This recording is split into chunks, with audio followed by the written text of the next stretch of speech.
Hello folks, and welcome back to the podcast. I'm your host, AEW Love. Here's the AEW Grand Slam Dynamite version of Grand Slam review for 2024, or I should say September 25th, 2024. Nonetheless, so last week, my apologies, I did not review. I did watch, but I did not review AEW Dynamite last week. And to be honest, last week's Dynamite was not going in the Grand Slam. The build has been left to be desired. Really, with the build. And the card looked solid for Grand Slam. The build has definitely been better in its previous three editions of Grand Slam for AEW, and coming to this year, did not feel it was there. It's like, especially so with the big matches, really. So when you look at the card, there was like 3 matches I was semi-interested in. And that was Bryan Danielson versus Nigel McGuinness, which credit was a very fun match. And first singles match Nigel has had since 2011. And I did not watch his Ring of Honor days. I did watch, when he was in TNA under Desmond Wolf and showed what caliber talent he was from 2009 to 2011, which was very solid stint.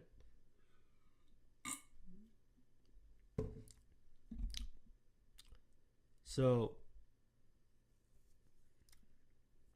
and then obviously he returned in the Casino Gauntlet at All In. Really prep him for this match. We know the history, but there was no real build to this match, and AEW kind of shot themselves in the foot in a way with the build towards Grand Slam, because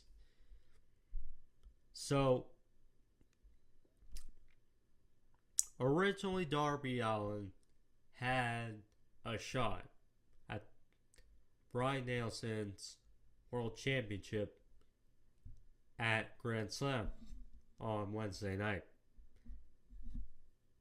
And the issue was, okay, with the beatdown by John Moxley and Claudio and Pac,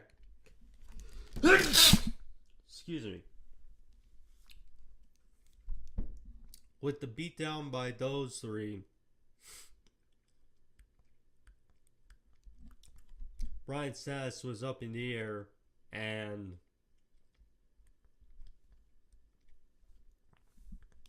Moxley ended up challenging Darby Allin to a match for his title shot there at Grand Slam. So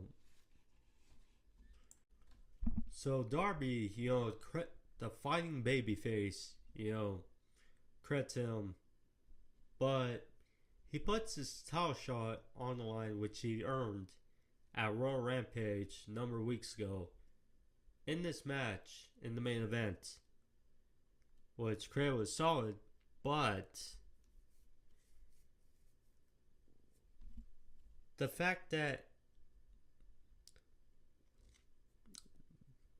he put his title shot on the line because Bryan was, quote, incapacitated, and then Bryan comes out, starting match to the show, and credit, they said in the graphic, if Bryan is cleared to compete, number of weeks, but that kind of hurt the build where they couldn't even do like a promo a bit of these two back and forth. And, you know, Nigel says things on Collision, but it's just the build was left to be desired. And so, yes, the match was very good, but yeah. And then Darby puts up his house shot for this reason for Bryan to compete. And it's like, it makes Darby look worse, or doesn't make him look great, honestly, which sucks. But nonetheless, Bryan versus Nigel McGuinness, which Nigel looked great all in and looked great against Bryan. You know, those lariats, those clotheslines, really reminiscent of his TNA days. So, you know, that was great. And ultimately, Nigel tapping out to Bryan. That was solid. Hook versus Roderick Strong. This was another match I was semi-interested in. Besides Darby and Moxley, because Moxley has been arguably the best thing in AEW the last few weeks. Which beforehand, so after Bryan tapped out Nigel, we didn't get an explanation or anything. Christian Cage, again, he still has that contract after his win at All In. He was about to sign the contract. Bryan was egging him on. But Kip Sabian, who's been a thorn in the patriarchy side the last few weeks, he took the pen and Christian Cage ran to the back, saw Claudio and Pac, and then scooted away. So I'm kind of curious. It's like, because they've been teasing, sell teases with Christian Cage, you know, talking about Renee. Just sell teases. I wonder, and then you know, Moxley thwarted Christian Cashin per se at All Out. And then Christian getting thwarted by Claudio and Pac. So the match was made for Wrestle Dream. Moxley and Bryan for the AEW World Championship in what I believe may be the final match of Bryan's full-time in-ring career. My guess, I wouldn't be surprised if this happens.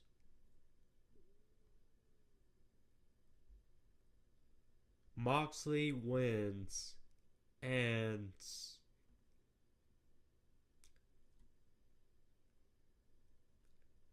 thanks to probably some help from Bryan or Killswitch, Nick Wayne, etc., won't be surprised if Christian Cage cashes in on Moxley and we could potentially get that feud. Who knows? I mean, both are kind of heels at this point, but it's just teases, so we'll see.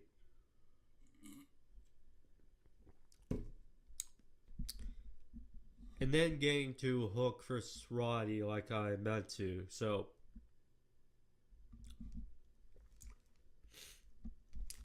this was significant mainly because of what happened after. So I like Hook and I like Roddy. Knew this was gonna be a fair match. Again, Roddy's one of the best. Hook is still pretty green, but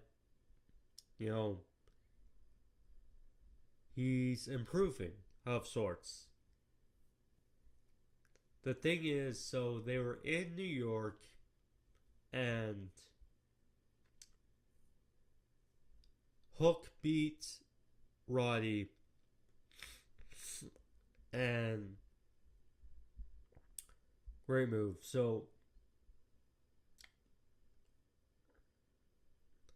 Tony Schiavone interviewed Hook after the match, and they were in New York.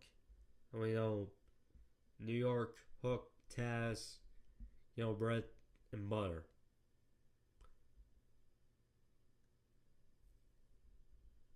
Hook talked about the history of the FTW title, thanked everyone for their support, but talked about how it's time and that for the FTW title to be officially retired again. So he handed off to his father Taz. They embrace. Kind of poetic and kind of okay, makes sense, With Taz, with Hook, makes sense that it was made in New York. Well, now it's retired in New York. So I'm up for it. The interesting thing now is they have to start. The FTW title felt like kind of a crutch for Hook for a long time because it was just like, Hook competing for this title, which again is an unrecognized title. And so it'll be interesting to see now how we get Hook going through the ranks and potentially vying for TNT title down the line, international title down the line. So we shall see, shall we? But right decision for the FTW title to get retired. I think a lot of people agree.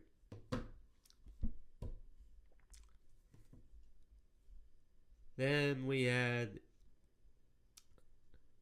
very solid.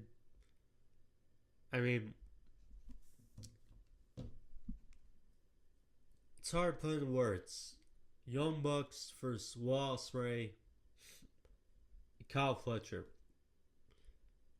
A great match. I'll be credit to them. All four. We knew it was going to be incredible. Or very, very solid.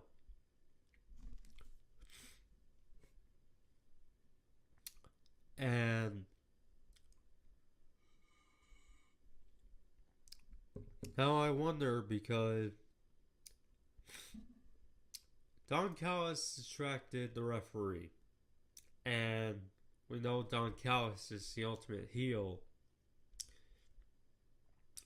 Kyle Fletcher was considering using the screwdriver, but Ospreay thwarted it. And again, I wonder if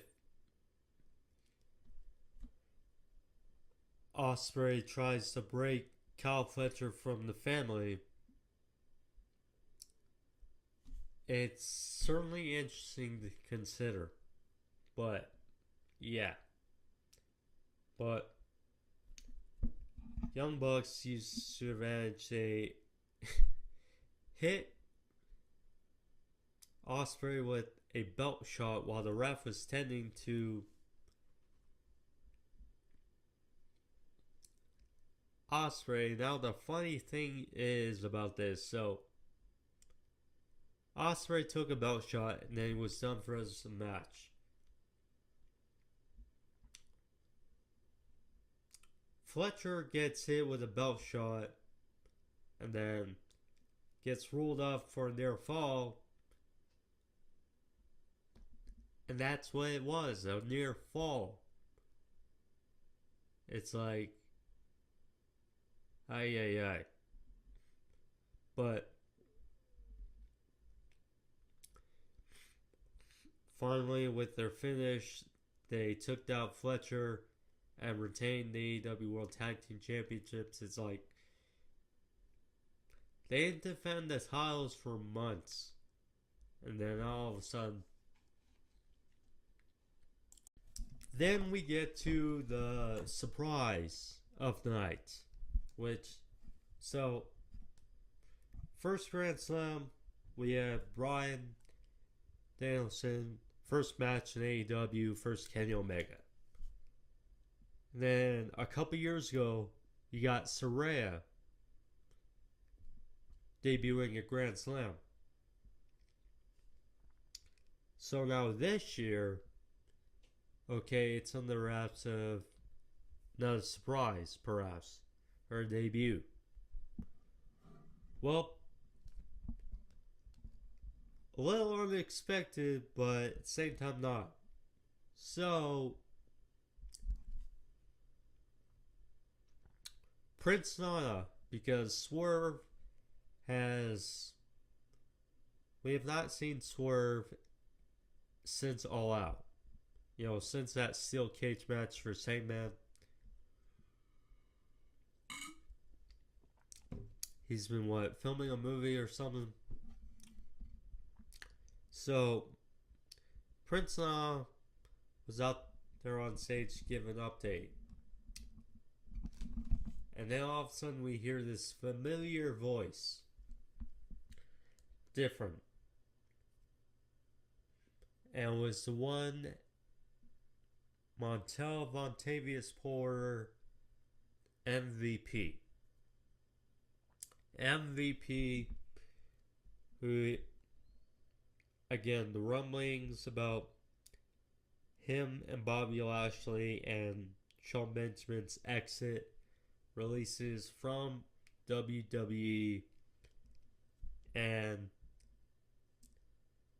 yeah, in the back of your mind, like, they would debut in AEW, you just don't know when. Well, Grand Slam, a premiere show for AEW, was the case, as MVP was out there.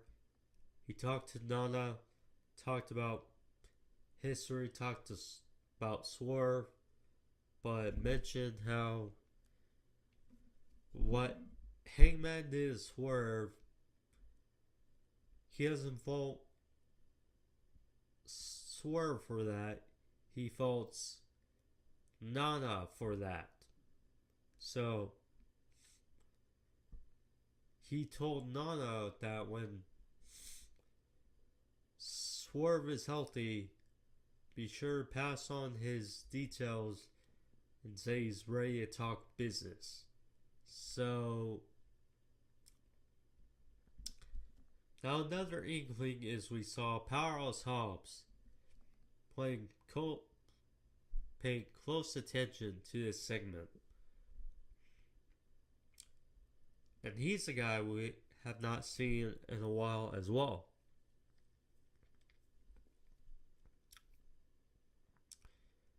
I mean, it wouldn't be surprising if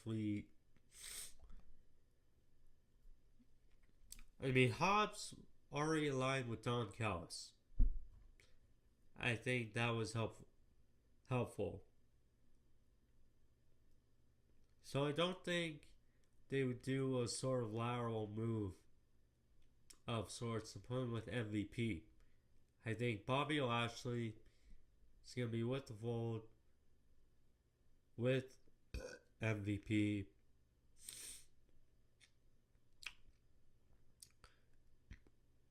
And maybe Swerve, this escalates into a match. Swerve for Shelton or Swerve for Lashley. It's interesting because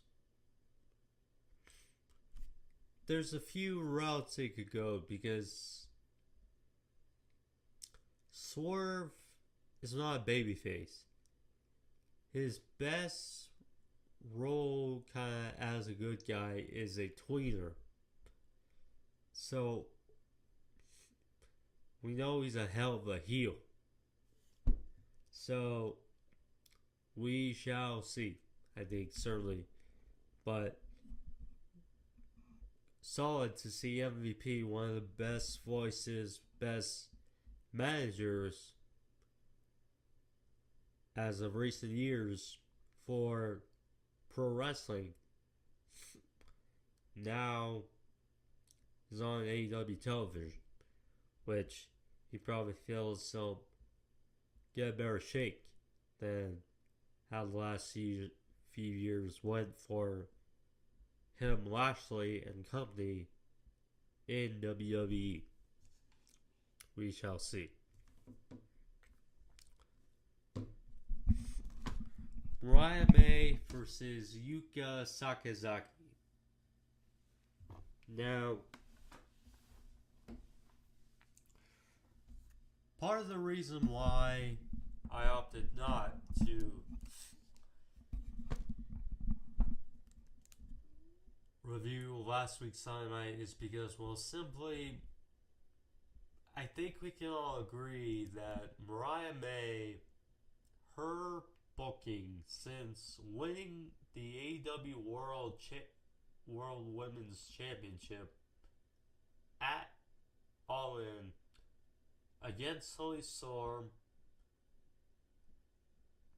has been sad of sorts. She doesn't feel important. I mean, really. It's just, that's my opinion. Now,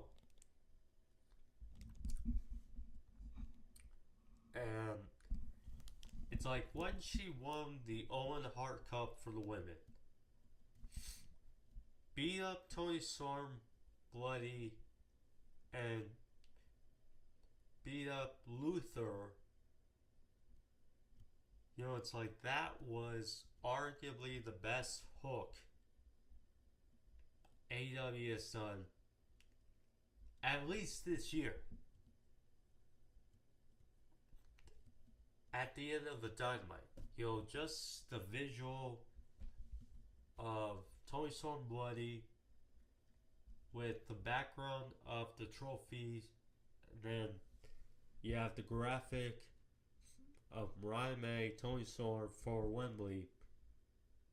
I mean, that was great. And, you know, again, since Mariah this is an unfortunate thing with pro wrestling, and we see it noticeably of sorts at AEW as well, is that the build-up can be solid. It's just the aftermath. Mariah and we haven't seen Toni Storm since All In, since Wembley. We don't know when she'll be back. She obviously did a promo ad interview for Grand Slam, which will be in Australia in February. But other than that, we have not really seen her. So it's like, yeah. What's next? What's next? It's like, who you build up? It's like, and it's not only Mariah but Mercedes. It's like Mercedes had a anticipated of sorts match with Britt Baker at Wembley. Had a decent of sorts match with Karushida All Out, but both women, since women's champions have been not treated well. Could be treated better. That's all I have to say. And this, Yuka Sakazaki, all credit to her. She's better than. She's still a solid wrestler. It's just like Riho. We don't see her often enough to care or be invested as much. It's like Riho, whenever we see her back, she's over. And, it's like, yes, she's a former champion, but we don't see her a lot consistency. Same with Yuka Sakazaki. Of course, Sakazaki, she's not as over as Riho or a former champion, but she's at least a talented wrestler. But this felt like kind of rushed. Now afterwards, after Mariah defended her title, we know Mariah has been calling out for Mina Shirakawa to make her return to AEW. And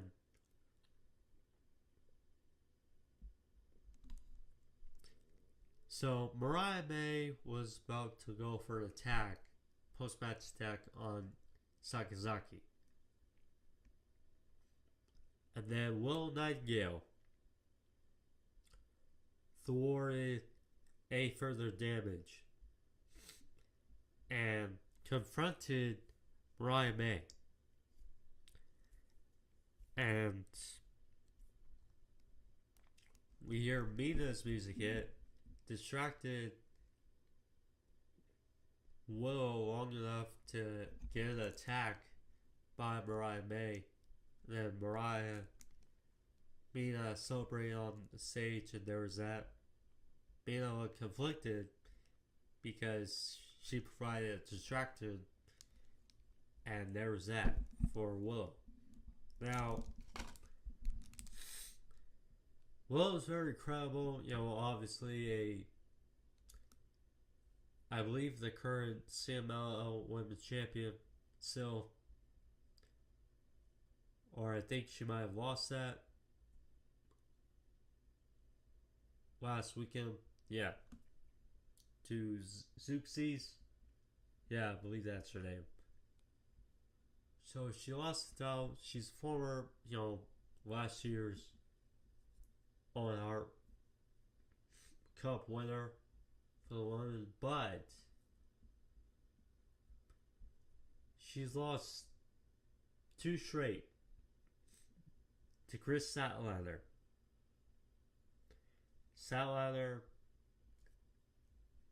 beat Willow on Dynamite a number of weeks back. And then she beat Willow in a street fight. Chicago street fight. How out. We didn't see Chris Statlander. So that's just the thing. Just my cup of tea. Or just my 2 cents, rather. So it's like, yeah.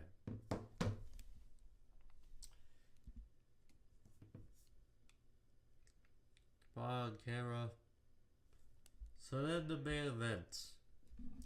Darby Allin versus Jon Moxley.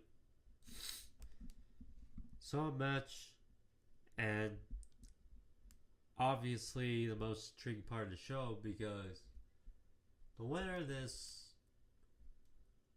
faces Bryan Danielson at WrestleStream.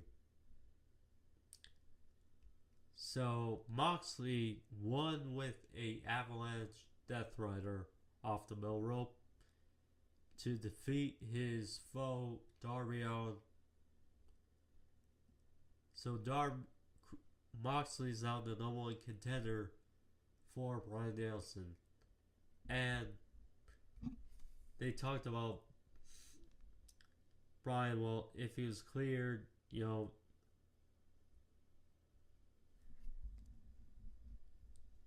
Bryan came out, tried to choke out Moxley. Attack was ordered by BCC. He was saved by a private party. But, again, everything makes it help Darby whatsoever. That's just my opinion. It just Darby earned his shot. They put it on the line because Bryan wasn't fit to compete. And then he ultimately competes versus Nigel in a non-title match. And then after we get a promo from Bryan. So it's like the match is set. Bryan versus Moxley at Wrestle 3. Yeah, it looks like Bryan's last full-time match will be at Wrestle 3. And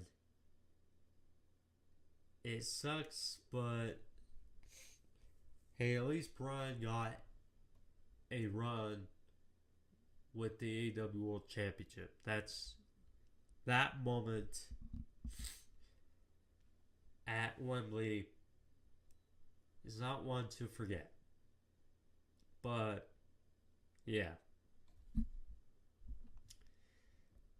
Nonetheless, I hope so. We're gonna get AEW's 5-year anniversary is next week. So,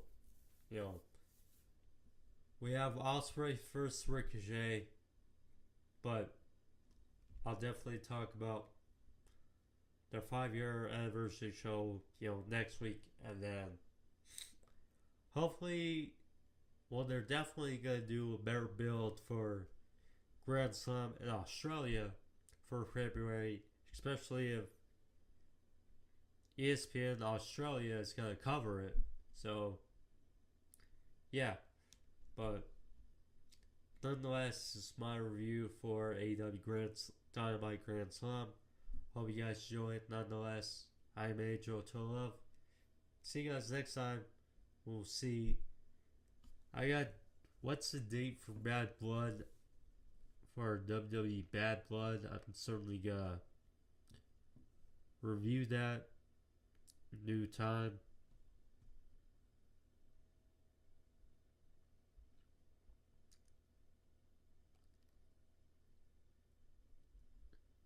Okay, so it's October 5th, so it's not till next Saturday. So just keep that in mind. Yes, I'll do a review then. But for now, thank you guys. See you guys next week. Adios. Peace.